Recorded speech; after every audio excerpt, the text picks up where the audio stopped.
In Ohio, Curtis stood outside, rain soaking his clothes. He looked up at the dark clouds rolling in, confused. It wasn't water falling from the sky, at least it didn't seem like it. The drops looked thick and dark, like motor oil dripping down. Then suddenly he woke up. It had all been a dream. Outside his window, the sun was shining and the weather was perfect. Curtis got up and joined his wife, Samantha, and their daughter, Hannah, at the breakfast table. Hannah was deaf and the family had adapted to her needs. Curtis worked for a construction company, while Samantha stayed at home to care for Hannah. On weekends, Samantha also sewed handmade items to sell at the local fair. That afternoon, Samantha invited some friends and their kids over for a playdate. While they chatted inside, one of the friends spotted Hannah picking up a sharp, dangerous piece of wood with rusty nails sticking out. Samantha rushed outside to stop her because yelling didn't work. Hannah couldn't hear her. She gently took the wood away before Hannah could get hurt. Meanwhile, Curtis's work was interrupted by heavy rain. The storm forced the construction crew to call it a day early. To unwind, Curtis and his co-workers went to a nearby bar. After a few drinks, Curtis gave his close friend Dart a ride home. As they talked, Dart commented on how perfect Curtis's life seemed. His loving wife, caring for his daughter, a steady job. Curtis wasn't so sure. He quietly admitted that things weren't always as great as they looked. Their conversation was cut short when Dart's wife silently signaled him to come inside. Back at home, Samantha was teaching Hannah the sign for storm while they watched the rain fall through the window. Later, Samantha shared her worries with Curtis. Hannah still struggled to connect with other children, and sometimes it felt like they were the only family dealing with this. Curtis promised to be more involved, even though work kept him busy. The next day, Curtis spent time cleaning the yard, wanting to ensure Hannah wouldn't find anything dangerous to pick up again. Suddenly, dark clouds gathered quickly, and a fierce storm rolled in. Lightning struck nearby, startling their dog, Red, who barked wildly. Curtis moved to hold Hannah's hand, but Red broke free from his chain and bit Curtis's arm hard. The pain was sharp, but then Curtis woke up. Another nightmare. At breakfast, Curtis couldn't shake the dream's weight. It had felt so real. Seeing Hannah playing safely with Red, he pulled her away just in case. Samantha noticed his strange behavior and asked what was wrong. Curtis snapped at her and left the table without finishing his meal. At work, Curtis struggled to focus. His arm throbbed as if bitten. Their boss, Jim, frustrated by weather delays, urged them to speed up. On the way to the site, Curtis asked Dart to help pick up supplies. During a break, Curtis noticed a swarm of blackbirds flying oddly. Dart was too busy to see. Later, at Hannah's parent-teacher conference, Curtis learned how vital sign language practice was. He hadn't spent enough time with Hannah and knew few signs. Samantha mainly communicated with their daughter. That evening, rain fell hard. Curtis hurried into the car with Hannah, but the storm made visibility poor, causing a crash. Curtis hit his head and bled. Hannah was safe. Suddenly, men appeared, broke the windows, tied Curtis up, and took Hannah away.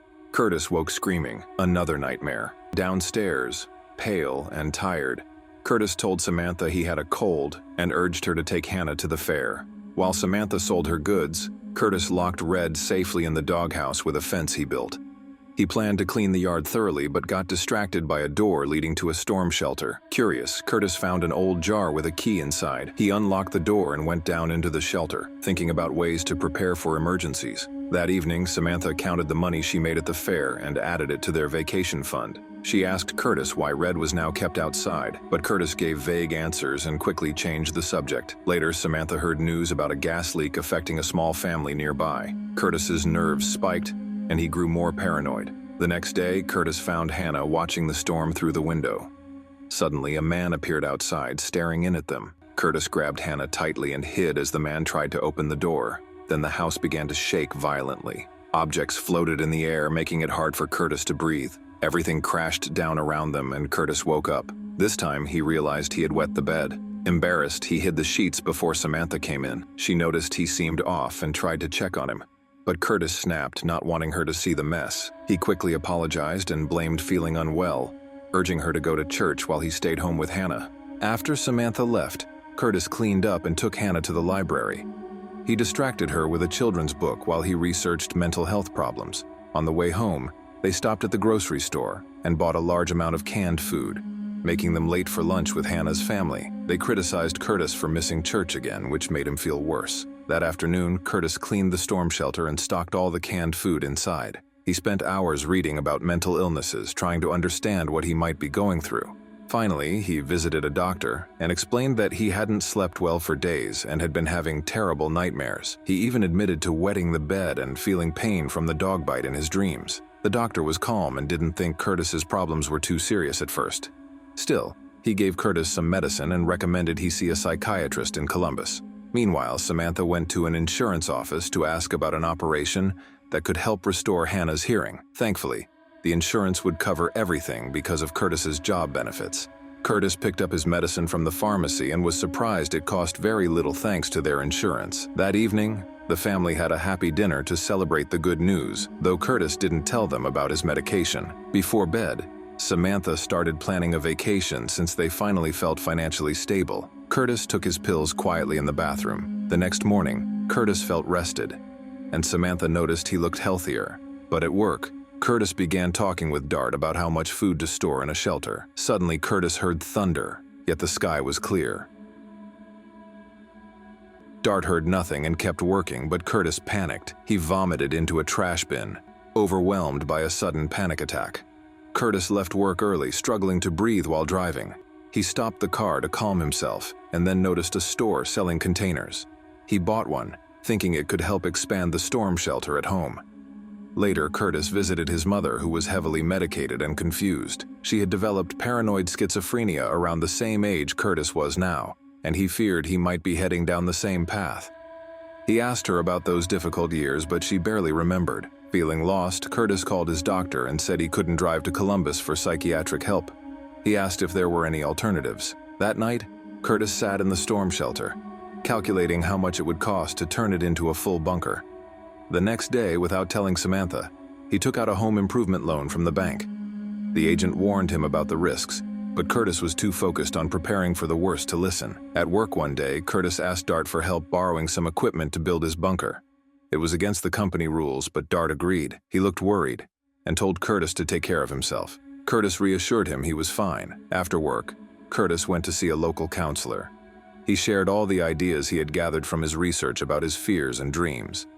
The counselor explained that while she couldn't diagnose him or give medication, they could talk through his struggles to find some guidance. Curtis began opening up about his mother. She had left the family suddenly when he was young, forcing his dad to raise him and his brother alone. Later, she was found living on the streets eating from dumpsters and was eventually placed in a state hospital. Curtis also talked about the troubling nightmares that haunted him. That evening, the family went to another school meeting. On the way home, Curtis saw flashes of lightning in the sky, but his wife and daughter were asleep, and no other cars reacted to the storm. This made Curtis feel more anxious about his mental health. On Saturday, while Samantha and Hannah were at the fair, Curtis and Dart worked hard on building a shelter. When Samantha returned and saw the construction, she panicked.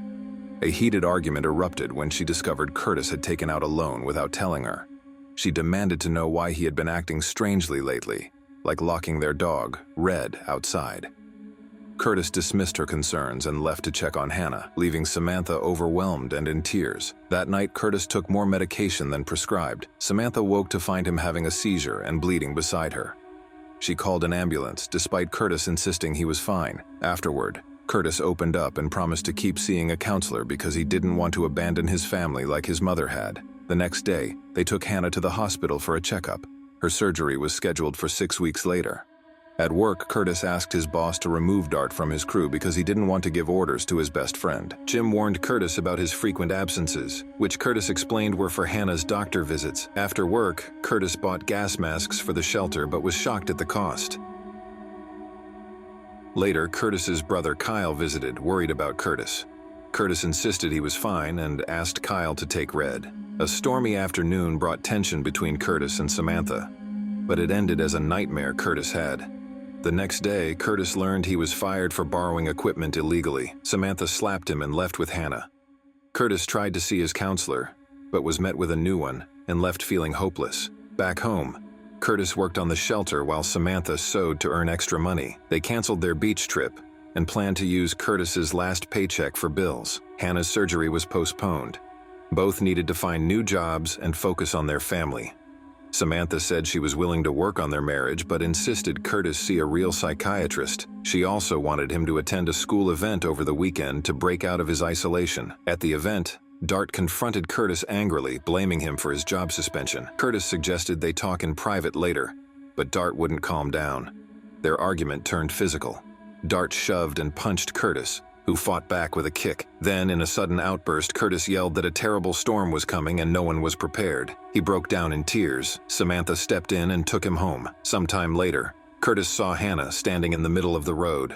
He ran to pick her up just as a flock of birds flew overhead, moving in strange, swirling patterns. The birds flew past Curtis and Hannah, then suddenly dropped dead to the ground. Terrified, Curtis rushed inside as a siren began to blare. Waking up, Curtis realized the siren was real. It was raining heavily, and he hurriedly gathered his family to hide in the shelter. After locking the door, he made sure everyone put on oxygen masks just in case. They settled down, waiting for the storm to pass. Hours later, Curtis woke and checked the door, but still felt the storm outside. He went back to sleep. The next morning, Samantha woke him, insisting the storm was over and it was safe to open the door. Curtis disagreed and asked her to feel the door for vibrations. She felt nothing and couldn't hear any storm. Panicked, Curtis stepped back and refused to open it. He offered the key to Samantha, but she wouldn't take it. She told him he needed to face his fears. Gathering courage, Curtis opened the door and saw a bright, sunny day. Neighbors were outside, cleaning up the storm's leftover mess. Later, Samantha finally took Curtis to a psychiatrist. The doctor prescribed stronger medication and advised Curtis to take a break from working on the shelter. He recommended the family take a few days off together to rest, explaining that Curtis might need to go to a special treatment center for recovery. This meant he would be away from his family for some time. The next day, the family went to the beach. Curtis and Hannah were building a sandcastle when she suddenly signed the word storm, pointing toward the sea. Samantha looked up and gasped. Dark clouds were gathering and it looked like rain, only it wasn't water falling from the sky, but thick, black oil. All three of them stared at the growing storm in the distance. Curtis turned to Samantha and she nodded, confirming she saw it too. And to see a nice movie recap, I recommend you click on my playlist on the right next. Subscribe for future uploads, drop a like, and as always, grab your popcorn, enjoy yourself, and see you soon, my friend.